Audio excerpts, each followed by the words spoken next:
Bonjour à toutes et à tous, merci de regarder cette vidéo. Je m'appelle Salvatore Capaille, je suis thérapeute. J'exerce en région lyonnaise, à une vingtaine de kilomètres au nord-ouest de Lyon. Et je reçois des personnes qui viennent me voir parce qu'elles éprouvent de l'anxiété ou de l'angoisse, souvent à cause d'événements plus ou moins récents.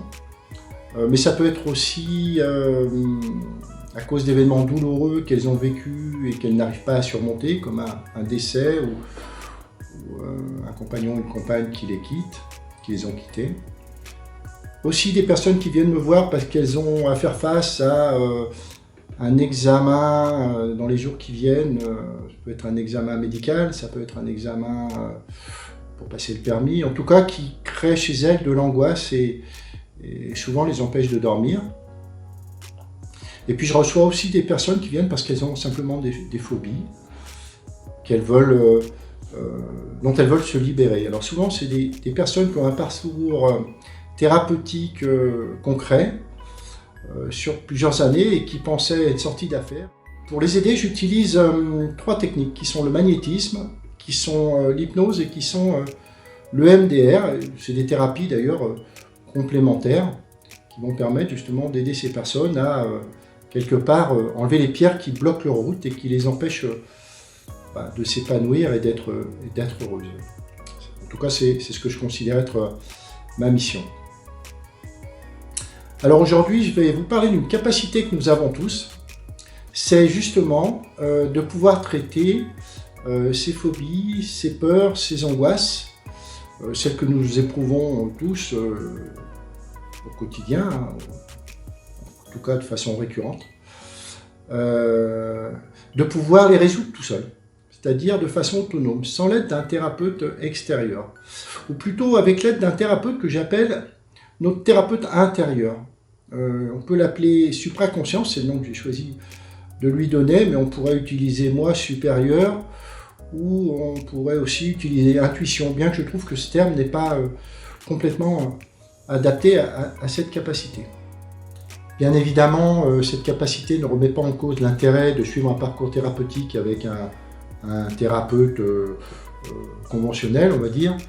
Je préconise à ceux qui n'ont jamais fait de le faire. Ça permet d'apprendre à se connaître, ça permet d'avoir un regard extérieur sur soi, donc c'est extrêmement intéressant. Et puis surtout, il y a des traumas qui sont tellement forts, tellement puissants, que c'est bien de les traiter d'abord avec quelqu'un d'aguerri qui sache faire. Donc la capacité dont je vous parle dans cette vidéo vient plus en complément pour le quotidien ou pour les problèmes que vous n'avez jamais traités pour des raisons de temps et pour des raisons d'argent. Voilà, je referme cette parenthèse. Alors cette capacité, elle est naturelle, nous l'avons toutes et tous, mais manifestement, personne s'en est vraiment aperçu. Je pense que vous allez découvrir ça aujourd'hui en regardant cette vidéo. En tout cas, j'ai rien trouvé ni dans les spécialistes des traumas, ni dans tous les spécialistes de l'auto-traitement qui parlent de cette capacité. Pourtant, elle est extrêmement efficace pour l'avoir expérimentée d'abord sur moi, et puis sur plus d'une centaine d'expériences aujourd'hui avec différentes personnes qui ont bien voulu se prêter au jeu. Alors, comment elle fonctionne? Qu'est-ce que c'est que cette capacité? Alors, cette capacité, ce que je voudrais dire d'abord, c'est qu'elle est simple à utiliser. Elle est facile, elle est naturelle, il n'y a pas besoin d'outils particuliers, il n'y a pas besoin de prédisposition, il n'y a pas besoin d'être un grand méditant, voilà. C'est quelque chose qui est accessible par tout le monde. C'est accessible de façon récurrente, c'est-à-dire qu'on peut l'utiliser autant de fois qu'on en a besoin, j'allais dire à chaque fois qu'on a une angoisse, à chaque fois qu'on a une rumination sur quelque chose qui est mal passé, un souvenir qu'on n'arrive pas à résoudre, soit parce qu'on éprouve de la culpabilité, soit parce qu'on éprouve de la colère, voilà. Et encore une fois, sur un événement qui est à venir, voilà, j'ai une réunion de famille dans quelques jours et cette réunion m'angoisse. Donc on peut l'utiliser à volonté. Alors de façon très pratique, comment ça fonctionne? C'est assez simple. D'abord, en quelques mots, ça consiste à se mettre en mouvement pour atteindre un certain état intérieur, un certain état, j'allais dire presque de transe. Le mot peut faire peur, mais quand je vais vous expliquer comment vous l'atteignez, vous allez vous rendre compte que faites en fait de façon naturelle et assez souvent en fait. Et quand on est dans cet état, de transe, plutôt de calme intérieur, il suffit de poser le problème que nous voulons traiter pour qu'il soit résolu justement par ce que j'appelle la supraconscience. Supraconscience, si vous voulez, c'est de mon point de vue une partie de nous qui a beaucoup de sagesse, qui a beaucoup d'éthique et qui a un point de vue d'en haut, voilà, par rapport à nos contingences, nos peurs, nos angoisses, j'allais dire humaines. Et justement, cette supraconscience, quand on lui ouvre la porte et qu'on lui pose un problème, vient naturellement le résoudre. Alors si je rentre un peu dans le détail de la méthode, le mode opératoire que je vous livre ici, la première chose, c'est de se mettre en mouvement. Donc moi, ce que je préconise, c'est faire de la marche. En tout cas, c'est ce que j'utilise aujourd'hui. C'est-à-dire une marche naturelle à une vitesse d'environ 4-5 km/h pour un minimum d'1 heure. Voilà, je rentrerai dans le détail ensuite d'expliquer pourquoi c'est 1 heure et pourquoi pas 20 minutes ou 3 heures. Donc on marche pendant 1 heure. À 4-5 km/h, c'est une marche naturelle. C'est ni une balade, c'est ni une course contre la montre. C'est quelque chose d'assez tranquille. Si bien sûr vous ne pouvez pas marcher à 4-5 km/h parce que vous avez des douleurs à la jambe ou vous avez du surpoids, peu importe, marchez à votre vitesse, c'est possible que ça marche. Mais en tout cas, moi, la zone que j'ai constatée la plus efficace, c'est 4-5 km/h. Pour vous donner une idée, ça fait à peu près 100 pas à la minute. C'est ce que l'OMS donne comme étant la bonne valeur pour faire une marche tranquille, sans risque, mais néanmoins efficace. Alors la marche, elle a plein de bienfaits sur le cardiovasculaire, sur les muscles, sur les tendons, mais c'est pas cet intérêt-là justement que nous avons envie d'utiliser. Nous avons envie d'utiliser un autre effet, qui est un effet de création de calme intérieur. C'est-à-dire que quand vous marchez, au bout d'un moment, vous allez rentrer dans une espèce d'état un peu hypnotique. C'est comme si vous étiez un peu dans un tunnel. C'est souvent au bout d'1 heure de marche, c'est-à-dire que la fatigue commence à être là. La joie du début de la marche est un peu passée. Et puis si vous faites attention à la manière dont vous marchez, vous allez vous apercevoir que vous avez le regard à peu près à 3-4 mètres devant vous. Vous avez arrêté de regarder sur les côtés. Voilà, vous êtes comme une espèce de somnambule. La marche est devenue automatique. C'est exactement cet état qu'on va chercher. Alors cet état fait intervenir des endorphines qui vont venir d'abord, c'est là l'intérêt de la chose, elles vont venir endormir un peu les émotions. C'est ce qui fait que vous pouvez vous connecter à une peur ou une angoisse sans que ça pose de problème, ou en tout cas de façon très atténuée.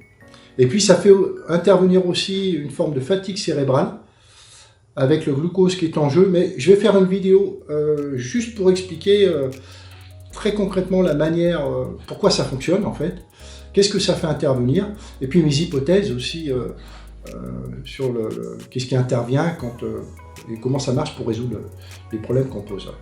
Donc voilà, au bout d'une heure de marche, vous allez visualiser la source de votre peur. C'est-à-dire que si par exemple, vous avez une phobie du serpent, d'une araignée, du noir, ce que vous voulez, vous allez vous imaginer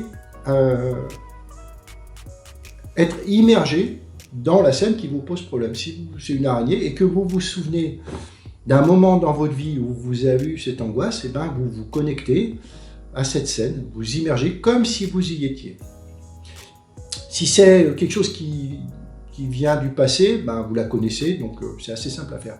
Si c'est une scène qui concerne le futur, une réunion, un examen, vous allez vous imaginer dans l'examen. Voilà. Quand je dis imaginer, ça veut dire vous immerger dans la scène comme si vous y étiez. Donc qu'est-ce que je vois, qu'est-ce que j'entends, qu'est-ce que je sens. Ce qu'on appelle le VACOG, c'est-à-dire les 5 sens. Vous les mettez en jeu, voilà. Vous allez rentrer dans cette scène. Ça prend quelques secondes, quelques minutes, ça dépend de la personne. Quand vous allez poser donc la scène grâce à votre imagination, vous allez ensuite la laisser faire. Vous allez laisser le scénario de la scène se dérouler tout seul. Et vous allez constater qu'il y a quelque chose qui se passe et que votre scénario, justement, il va diverger. Je m'explique. Imaginons que vous ayez une réunion à venir, une réunion de famille avec des personnes, je parle de ça parce que j'ai eu un cas dans l'expérimentation, c'est celui que j'ai en tête là en ce moment, c'est pour ça. Donc vous allez vous imaginer la scène juste avant que les personnes rentrent. C'est-à-dire que vous allez vous imaginer en train de les attendre, par exemple, dans votre salon ou dans la cuisine de chez quelqu'un. Donc je suis dans la cuisine, voilà, je suis assise, il fait jour, il fait nuit, il y a du bruit, il n'y a pas de bruit. Voilà. Vous faites ça de façon naturelle, là je l'explique, mais en fait quand vous allez expérimenter, vous verrez que c'est assez simple à faire. Et ensuite, vous allez laisser la suite du scénario s'écrire seul. Par exemple, dans le cas de la personne qui m'a expliqué ça, elle va me raconter qu'en fait, les personnes sont entrées, qu'elles avaient un regard un peu froid, que la réunion de famille s'est tenue, que c'était pas super excitant, mais ça s'est fait. Et donc, du coup, l'angoisse qu'elle éprouvait est partie. Alors, ce qui s'est passé dans ce scénario imaginaire n'a bien sûr rien à voir avec ce qui va se passer dans le futur, justement, quand elle rencontrera pour de vrai les personnes. Mais ça n'a pas d'importance. Ce qui est important, et c'est ce qu'on cherche, c'est que ça ait résolu son angoisse. Et c'est ça qui est étrange dans ce phénomène. On marche, on visualise le début de la scène qui nous pose un problème, on laisse faire, et le scénario va être écrit, parce que moi j'appelle la supraconscience, et ce scénario va modifier l'angoisse, la peur, voire la phobie qu'on avait. C'est très étrange, c'est presque, miraculeux. D'ailleurs, ça me rappelle pendant que je faisais une conférence, il y a peu de temps, à la fin de la conférence, sur ce thème, il y a une personne d'un certain âge, qui m'a dit, mais je suis phobique aux serpents, aux araignées. Ou plutôt, j'étais phobique aux serpents et aux araignées. J'ai mis 10 ans pour régler ça par une technique d'approche successive, un petit peu plus tous les jours, de plus en plus près, en me disant que c'était des créatures de l'univers, qu'elles ne me voulaient pas de mal, mais j'ai mis quand même 10 ans. Alors, sans le savoir, il a fait une thérapie comportementale. Et donc, il me dit, et vous, avec un claquement de doigts, vous résolvez ça. Je dis, c'est pas moi, c'est la supraconscience, mais oui, effectivement. Ça se résout entre 10 secondes et 10 minutes. Ça va dépendre du temps que met la personne dans le scénario. Voilà. Je vais vous donner quelques exemples de personnes qui m'ont raconté ce qu'elles avaient vécu dans cette expérimentation. J'ai une personne qui me raconte qu'elle a peur du noir. Donc c'est que des gens adultes. Et pour certains, allez, entre 40, 50, 60. Bien sûr, j'ai des plus jeunes, mais on va dire que c'est des adultes qui ont de la bouteille. Et elle me raconte qu'elle a peur du noir depuis son enfance. Et que aujourd'hui, ça lui pose un problème, qu'elle veut régler ça. Pourquoi elle veut régler ça? Peu importe. Et donc, elle va marcher. Au bout d'une heure, elle va poser la scène qui lui pose un problème, elle va s'immerger, donc elle va se voir elle va se voir rentrer dans sa chambre complètement noire. Et le scénario va diverger. Elle va entendre une voix qui va lui dire pourquoi tu as peur? Rappelle-toi, quand tu avais 4 ans et qu'on t'a enfermé dans la cave, tu es arrivé à trouver le bouton pour rallumer la lumière. Et en même temps qu'elle entend cette phrase, elle va voir effectivement la scène. Ça a réglé sa peur. Elle est rentrée chez elle le soir, et elle a trouvé que sa chambre était trop éclairée, elle a fermé complètement les volets, ce qu'elle ne fait jamais d'habitude, et les rideaux. Elle a passé une nuit excellente. Et depuis, elle n'a plus peur du noir. Donc, je marche, je pose mon problème, le scénario se réécrit, et je vais vérifier derrière que j'ai plus cette peur. Encore une fois, j'expliquerai dans une prochaine vidéo pourquoi ça fonctionne. Là, je vous donne simplement les mécanismes pour que vous puissiez vous-même l'expérimenter. Un autre exemple, j'ai une personne qui vient me voir pour une phobie, pour un vertige. C'est quelqu'un, dès qu'il y a un petit ravin, même s'il y a des arbres, du moment qu'il n'y a pas de barrière, un petit ravin, elle se sent mal, elle a l'impression d'être aspirée, elle a l'impression qu'elle va tomber. En tout cas, elle se met à tituber. Donc elle va se mettre dans la Seine, elle va s'imaginer au bord d'un ravin, et il va se passer, donc elle va se sentir tituber, elle va ressentir un petit peu l'angoisse, mais très très très atténuée, et elle va voir dans le scénario qui s'impose à elle, alors je me trompe chaque fois, je dis funambule ou somnambule, un funambule, vous savez ceux qui marchent sur les fils, là, qui va venir, elle va se voir marcher sur un fil, donc tituber, ce funambule lui donne une barre, et il va se mettre devant elle, elle va prendre la barre, elle va fusionner avec le funambule, et elle va s'apercevoir que petit à petit la barre l'équilibre, et puis à un moment donné, elle va s'apercevoir qu'elle marche droit même avec cette barre. Elle est allée vérifier suite à cette expérience, et elle a remarqué qu'effectivement, en allant devant un ravin, même profond, même sans barrière, elle n'a plus de vertige. Un autre exemple, encore dans l'ordre des phobies. L'intérêt des phobies, c'est qu'on peut vérifier immédiatement. C'est moins subjectif que, par exemple, j'ai une rumination parce que la maîtresse m'avait tapé quand j'étais petite. Donc c'est plus vérifiable très rapidement. J'ai une personne qui vient me voir pour une peur d'araignée. Et là, de la même manière, il va s'immerger dans la Seine et il va entendre une voix qui lui dit la vie c'est ça. Alors, j'ai oublié de dire que cette personne, quand il voit une araignée, il la tue systématiquement. Et où il les voit dans sa chambre. Donc, il n'a pas vraiment le choix parce qu'en fait, il est bien obligé d'aller dormir. Et donc, du coup, ce qui se passe, c'est que dès qu'il voit une araignée dans sa chambre, il la tue. Alors, comme c'est une vieille maison, il y en a toujours une de temps en temps qui traîne. Mais en même temps qu'il la tue, il sent qu'il a quand même une forme de panique à l'intérieur de lui. D'ailleurs, il ne peut pas voir une araignée, même en dehors de sa chambre.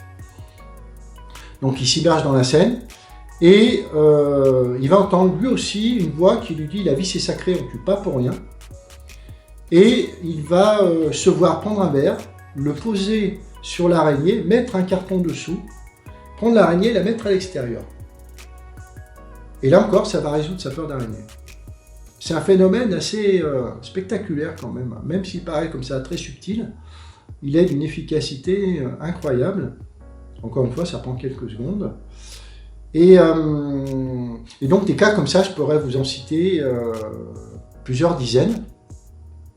Ce qui est extrêmement intéressant, c'est que il n'y a rien à faire. Il n'y a pas besoin d'imaginer le scénario avant, il n'y a pas besoin d'imaginer la manière dont on va résoudre, il y a juste à poser le problème. Et pour poser des problèmes, il faut s'immerger, il faut que ça passe par le corps, donc les 5 sens. D'ailleurs, cette technique est utilisable aussi lorsqu'on a par exemple des douleurs chroniques. Je ne dis pas que ça les règle toutes, mais j'ai expérimenté des personnes qui ont des douleurs chroniques, c'est-à-dire des douleurs posées depuis longtemps, et quand elles sont d'ordre psychosomatique, c'est pareil. Vous allez vous connecter à votre douleur en marchant, toujours au bout d'une heure, et au moment où vous allez être connecté à cette douleur, il y a un scénario qui va venir pour régler ça. Et vous pouvez même d'ailleurs demander, j'ai fait l'expérience, supraconscience, enlève-moi cette douleur. Et la plupart du temps, il part. Alors, ne me demandez pas pour l'instant d'expliquer le fonctionnement. C'est pas l'objet de cette vidéo. Ça me prendrait 1 heure. Mais croyez-moi sur parole et allez tester. Alors, il peut y avoir des questions sur l'endroit où marcher. J'ai oublié de vous le dire. On peut marcher n'importe où. C'est-à-dire que vous pourriez faire un tour de bâtiment, de building, d'immeuble. Ça marche de la même manière que si vous allez dans un parc ou si vous allez marcher sur la route. Alors, comme à un moment donné, vous allez être dans un effet tunnel, un petit peu, dans une espèce de bulle, je vous conseille d'aller dans un endroit d'abord où il y a de la nature, parce que c'est quand même plus sympa, et un parc où il n'y a pas de voiture, il n'y a pas de trottinettes qui peuvent vous rentrer dedans au moment où vous êtes immergé dans cette visualisation. Vous pouvez y aller à plusieurs, vous n'êtes pas obligé d'être seul, vous pouvez faire un petit groupe si vous voulez, à 2 ou 3 personnes. Vous pouvez même parler pendant une grande partie de la marche, mais je conseille quand même fortement, sur les 5-10 dernières minutes, avant de faire la visualisation, c'est de vous poser, puis de lâcher un peu les pensées, de les laisser passer sans les suivre. Ça ne demande pas quelque chose d'extraordinaire à faire, mais si vous voulez, comme il faut atteindre un état de calme, excusez-moi, comme il faut atteindre un état de calme intérieur, si vous êtes en train de gamberger et de discuter, ça ne marchera pas. Voilà. Alors justement, j'en profite pour vous parler de tout ce qui peut faire en sorte que ça ne fonctionne pas. Alors ça peut être parce que vous avez une trop grande attente. Voilà. Et comme vous avez une trop grande attente, vous êtes sur le qui-vive et votre état intérieur, au contraire, est un état d'attente qui contrecarre. Donc dites-vous bien que ce n'est pas un examen, vous n'êtes pas en train de passer le bac, que sais-je. Si ça ne marche pas cette fois, ça marchera une prochaine. Voilà. Ça ne pose pas de problème particulier, vous n'êtes pas en challenge avec vous-même, si vous voulez. Et encore moins qu'à supraconscience. Ça peut ne pas fonctionner parce que vous n'avez pas marché suffisamment longtemps. Vous n'avez pas attendu ce moment, justement, d'effet tunnel, d'espèce de fatigue, de marche un petit peu automatique. Il faut vraiment être dans cet état. Si vous le faites trop tôt, ça ne fonctionnera pas. D'ailleurs, cet état, vous pouvez l'atteindre au bout de 20 minutes. Mais je conseille la première expérimentation d'atteindre 1 heure. Quand vous avez compris cet état, après, dès que vous l'avez, vous pouvez faire la visualisation. Moi, ça m'arrive au bout de 20 minutes de déclencher. Mais encore une fois, la première fois, attendez bien 1 heure. Qu'est-ce qui peut empêcher? Ce qui peut empêcher aussi, c'est que la peur ou la phobie que vous allez traiter est trop forte. Souvent parce qu'elle est reliée à des abus enfants, des abus très forts. Et donc, il y a une partie de l'inconscient qui bloque et qui ne veut pas la laisser traiter, qui ne veut pas vous laisser vous reconnecter. Ne forcez pas. Donc, il y a 2 solutions là. C'est soit vous allez voir un thérapeute qui va la traiter normalement, soit je proposerai dans une autre vidéo une technique pour le faire seul, en allant chercher des ressources justement pour pouvoir affronter, ça peut être le courage, la force, donc il y a une technique pour aller chercher ces ressources.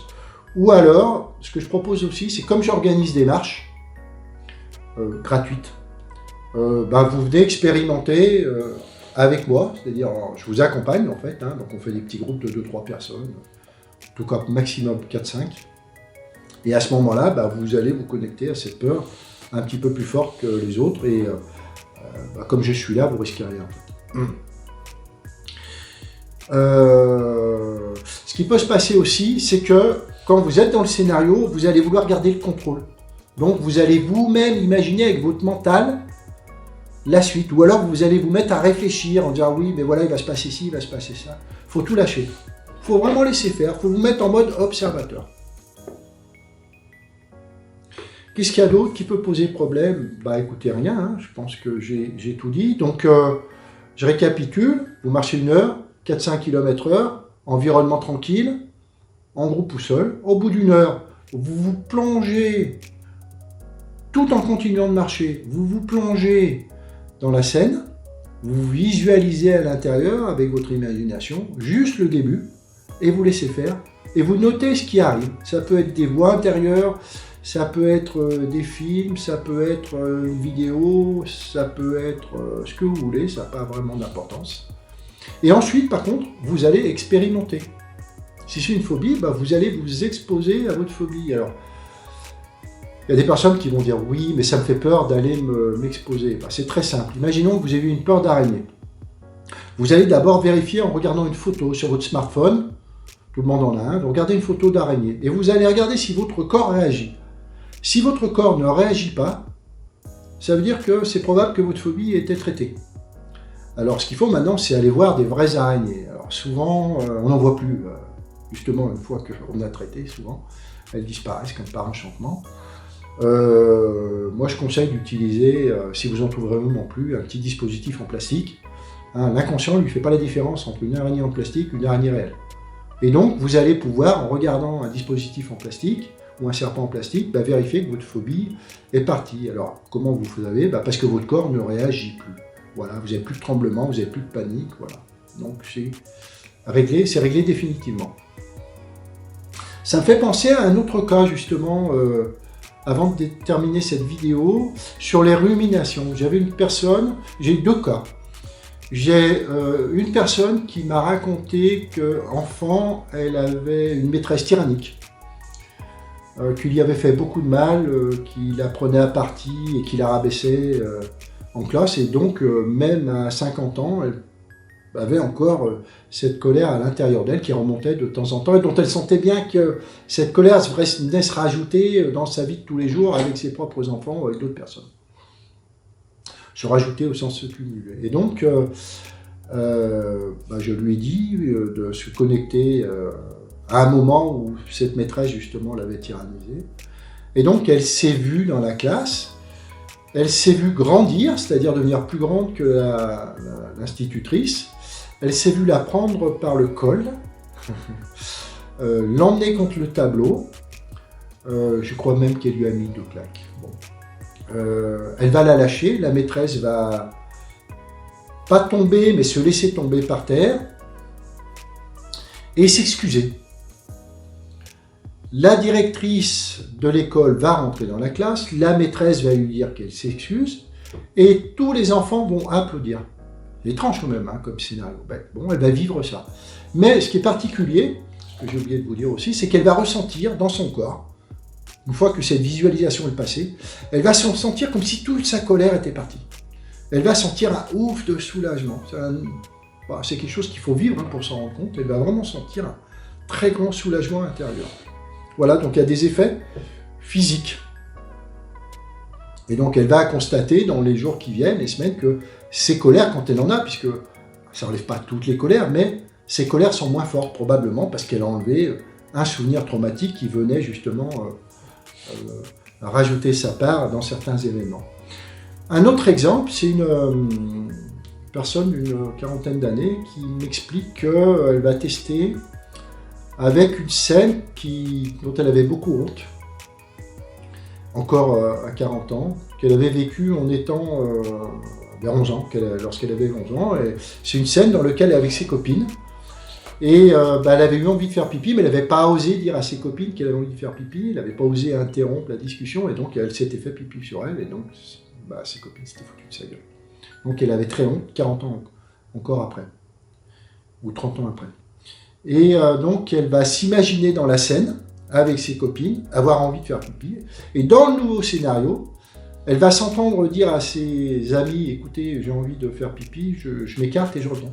Elle va se voir s'écarter, s'accroupir, faire ce qu'elle a à faire, revenir. Et elle va sentir une grande fierté à l'intérieur d'elle, dans son corps, d'avoir réussi à dire qu'elle avait un besoin, qu'elle avait le courage quelque part d'aller le faire.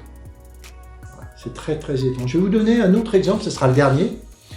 Un exemple qui montre un peu aussi la manière dont la supraconscience intervient avec les symboles. C'est une personne qui a une sœur jumelle, et un jour elle a un clash terrible avec cette sœur jumelle, pour des raisons que je ne m'a pas expliquées, que je ne connais pas. Et dans ce clash, elle va voir la haine dans les yeux de sa sœur. Elles ne se sont plus revues depuis ce jour-là. C'est une belle engueulade, hein, mais un peu plus qu'une engueulade quand même. Elles vont plus se revoir, et depuis, elle porte une culpabilité, mais sans jamais avoir réussi à passer cette espèce de peur, d'angoisse de la rappeler et de la revoir, quoi. Donc elle va s'imaginer dans la scène, en marchant, avec sa sœur devant elle, son regard rempli d'haine. Elle va se transformer, donc la consultante va se transformer en colombe, elle va s'envoler par la fenêtre, et elle va entendre une voix qui lui dit « ça ne te concerne pas ». Sous-entendu, la haine de ta sœur n'a rien à voir avec toi. Et là encore, cette consultante va ressentir un soulagement, comme si sa culpabilité partait. Donc c'est très étrange. Donc moi, je vous propose cette vidéo pour que vous alliez expérimenter. Ça m'intéresse beaucoup si vous me faites des retours, voilà, en commentaire. Vous n'êtes pas obligé de donner votre nom, mais c'est très intéressant, ça enrichit un peu mon analyse, hein, même si aujourd'hui j'ai une centaine d'expérimentations faites avec pas mal de monde. Sachez que j'organise aussi des marches, donc si vous ne voulez pas le faire seul et que vous pouvez le faire avec moi, pareil, en commentaire, vous me dites que vous êtes intéressé. Ou alors vous allez sur le site Le Temple Agapé, il y a une fiche contact. Voilà, ou alors vous m'envoyez un mail salvatore.capai, C-A-2-P-A-I, @letempleagapé.com. Je le mettrai en bas de cette vidéo là. Mon épouse Laurence Martin le fait aussi, donc vous pouvez aussi venir expérimenter avec elle. Et je vous remercie de votre écoute, de votre patience. Si cette vidéo vous a intéressé, n'hésitez pas à la faire tourner. N'hésitez pas à mettre un petit pouce bleu, je ne sais pas si ça sert à quelque chose, mais en tout cas, toutes les vidéos YouTube me demandent de le faire, donc je fais pareil. Et puis, restez en contact parce que la prochaine vidéo, j'expliquerai plus en détail mes hypothèses de fonctionnement et puis peut-être d'autres expériences que m'ont raconté les personnes. Merci à toutes et à tous, à très bientôt.